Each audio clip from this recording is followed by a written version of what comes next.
Hey guys, how's it going? Um, I have never, I've built big engines for a long time. I've built them from 350 horse up to 750 horse.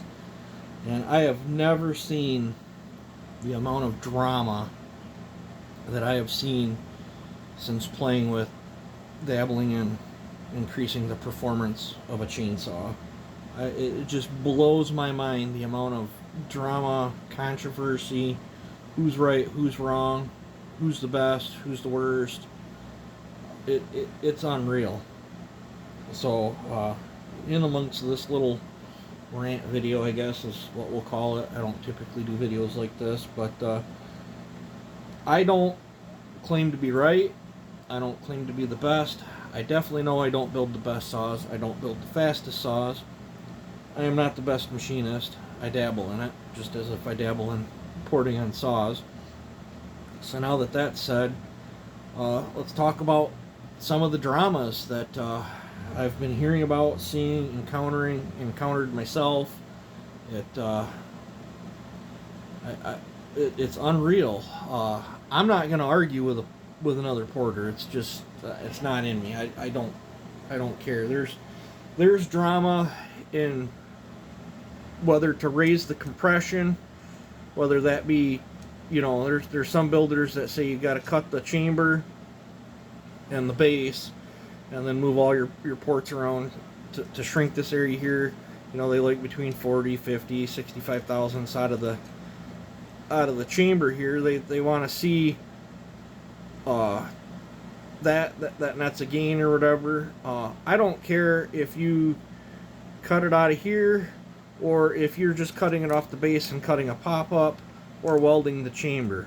I don't care. I'm not going to argue which method's best. Those three particular methods right there, even if you're just doing a base gasket delete, you're still adding some compression. It all adds compression. Which way's best? It depends on the builder and who's building it and what they have to work with. Some people cannot cut this chamber, or at least figured out a way to cut it. I don't give out my old way of cutting it because I've ruined several cylinders doing it, but there is ways to cut this out. It's very time consuming, but you can cut that out. If you sit back and think about it and figure something out, you can cut that out. But it typically don't come all the way to the edge, and then you got to kind of bevel the edge of the piston a little bit so it does clear that. But bad things can happen by doing it that way. I'm got my lathe set up so I can start cutting chambers, and for the time being I'm going to stick with just cutting flat bands until I get familiar with it, and then I'll start doing my tapered bands. But I'm not going to argue which way is right. You're gaining compression by any which way. Some people might only have a little hobby lathe that they can do a pop-up and they can cut the base on. I'm not going to argue. It does not matter. There's other porters that just have a Dremel that just simply do a base gasket delete and all their port work. I've done saws that way. I've seen gains. Now, do you get the same amount of gain as cutting a chamber? In my experience, no. Anytime that I've added extra compression, I've seen a larger gain across a larger scale. But for those that can't do that, maybe they just want a little bit of extra performance out of their saw. So a base gasket delete and port work, as long as they're not going crazy high on their roof and stuff, you can get a good gain and moderate performance out of their saw, and that might be enough where they'll be happy with it. Who's right, who's wrong? I'm not going to get into that little piston match. It's not my job to call. There are some builders that swear by a short blowdown. There's other builders that swear by a really, really long blowdown. There's builders that swear by the middle. I've built them short and long and medium. I've noticed gains both ways. I'm not going to get into a piston match which one's better. Typically, if you're doing short blowdown builds, they tend to favor smaller lowers, higher compression. If you're doing longer blowdown, they like larger lowers, and I still do the higher compression. I typically add compression whenever I can. That's just my personal preference. But I have built saws where I've not done compression mods too. Not saying either way is right or wrong, but I have saws that have. Well, I've pushed them as far as 15 before, but I personally wasn't happy with the results at 15. I've my 395's at 17. I would love to rebuild that saw with a different cylinder and try it at 25 just to see what happens. I'm not saying which way is better. I won't know on that particular saw until I try it. But I typically favor a little bit longer blowdown on most builds, but it depends on the saw as well. I've noticed the more newer saws I do that are most saws that are front fed transfer design, like the 500i, stuff like that, they tend to favor a little less blowdown. So every saw varies. There's drama going on about intake numbers. Some like 76, some like 78, some like 80. I run a lot of 80. 80 is a pretty safe, steep number. It won't get you in too much trouble. But I've got saws as much as 90. I'm not going to argue with somebody who's better or worse. When I used to tell everybody 102, man, I got a lot of crap for that. It's got to be 96, 97, 98, somewhere in there.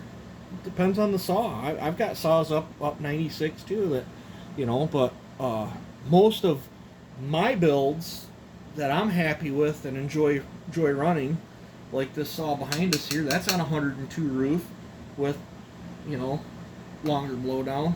I'd have to go back through and measure that, but I'm willing to bet that's anywhere between 25 and 27 degrees blowdown on this saw. And it put up 7.3 horse. It's not my fastest saw by any means, but it is one of my most favorite 59cc firewood saws. Absolutely. That saw hands down is one of my favorite go-to if I'm on a tree job or firewood or whatever. That saw typically comes with me. It's only recently took quite a few back seats to my 7310s, because I'm going to be honest, 7310 is pretty close to the same weight as that. 7310 has a far better air filter system. But to get back on subject, I'm not going to argue porting styles with people. There's just too much controversy in it. I don't care. Every saw builder has their reasons of why they're doing it. I don't try to beat other saw builders. I don't speak bad of other saw builders. The only person that I'm trying to beat is, especially if it's a saw that I've done one before, is I'm always trying to do a better build than the one I did before. And it's not even really a persons or whatever that I'm trying to beat, is the manufacturer. When I play with a saw, my goal is to make sure that my build mops the floor with a stock one. That's my goal. That's what I set out. I don't build the fastest saws. I don't build the strongest saws. I don't build the craziest saws. I just dabble in it. I don't port for money. I don't port for business. I port for fun. And I don't want to become a production porter, as I call them, because anytime in my past that I have took something that I've loved and mixed it with business, it's completely killed the fun of it. And I refuse to do that to my saw hobby. I absolutely refuse to do that. I'm not gonna, I would much rather, behind the scenes help somebody out, watch them port their saw, get moderately good gains out of it, send me some videos of it just ripping and shredding wood, and that makes me feel good. I put this stuff out not to say that this is how to do it. I just put out what I do. I get so many questions of what did you do to that saw. I put out what I do. I didn't put this stuff out to be ridiculed by other builders. That stuff kind of irritates me. It's like you gotta be so petty. It's like, I don't. I, I'm not the best builder. Don't intend on being the best builder. I'll never be the best builder. I don't care what you do in life, whether you're a cook, a race car driver, a boxer. It does not matter what you do. There's always somebody better. And I don't know everything. I'll be the first one to admit that. I don't know everything. I'm constantly learning. Something that I thought I knew 2 years ago, I might do different now than what I did 2 years ago. I know if I tear a saw apart I did 2 or 3 years ago, I look at it and be like, what was I thinking? But we're constantly evolving. There's different, different types of saws, guys. I look at a saws in categories. You have a logger's aspect of a saw. They typically like to run super sharp change.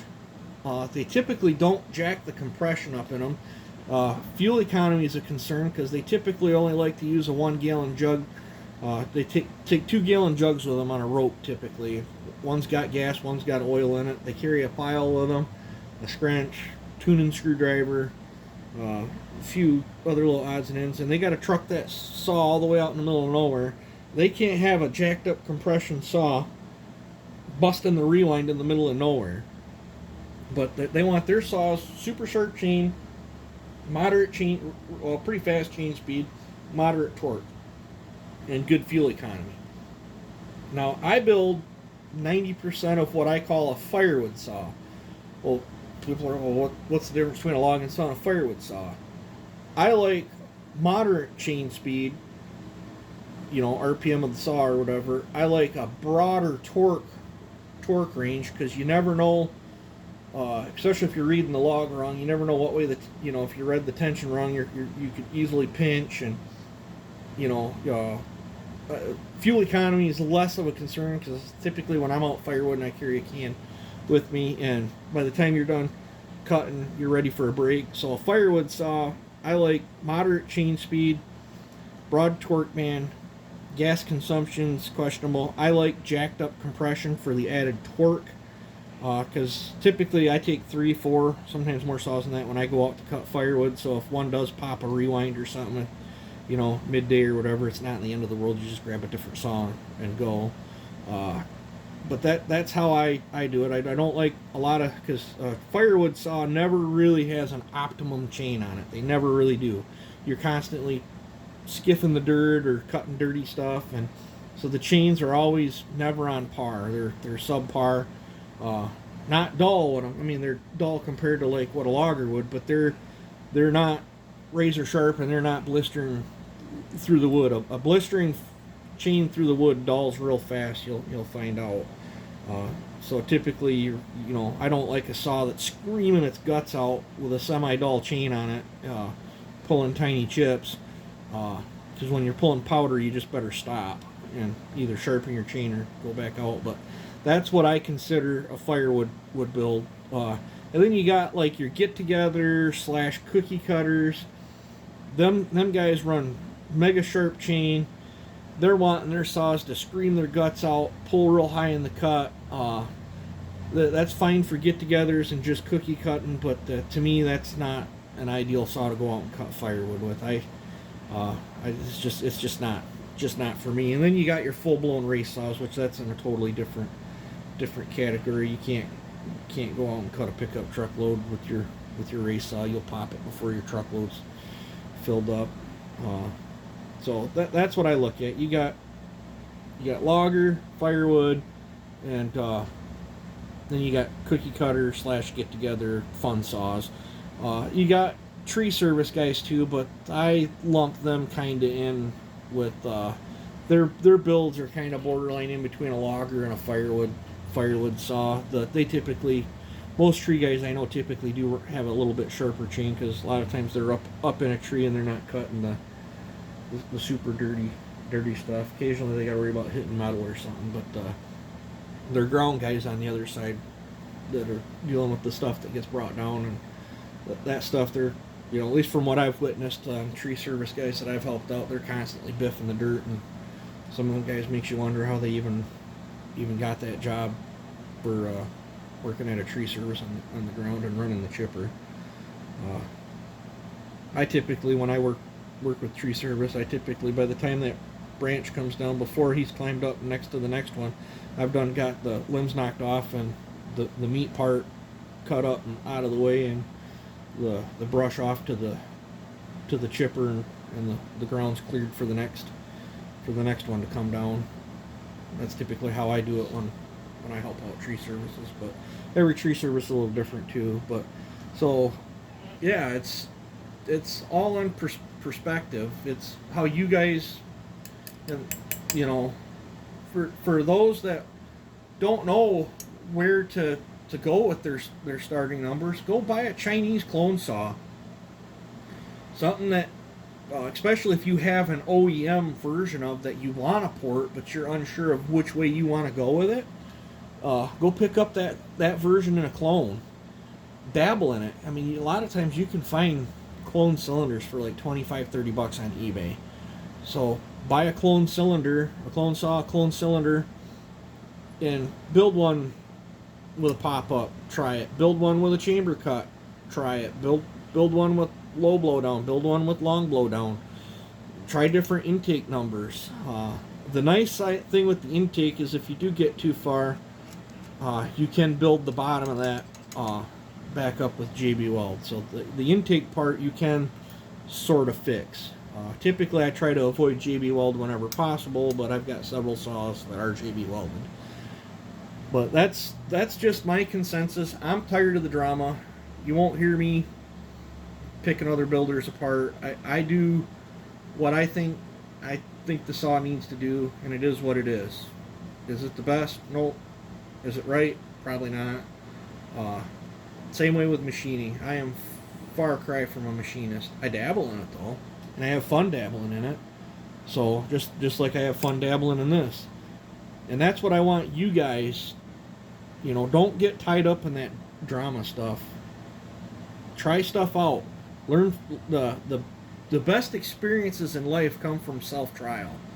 You just can't, because how one builder, say if they're running 17 degrees here, and how they shape their ports, their angles, their ports, their textures, the next guy that tries that might shape them totally different, and you will get a different result.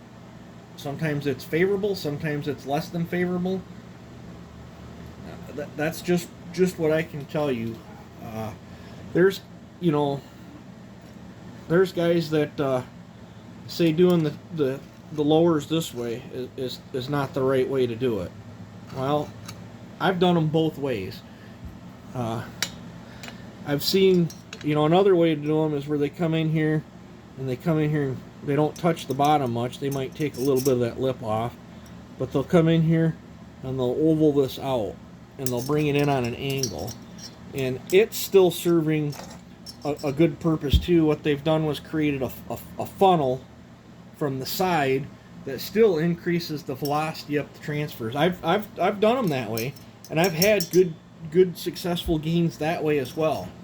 I typically go this route because I get less turbulence,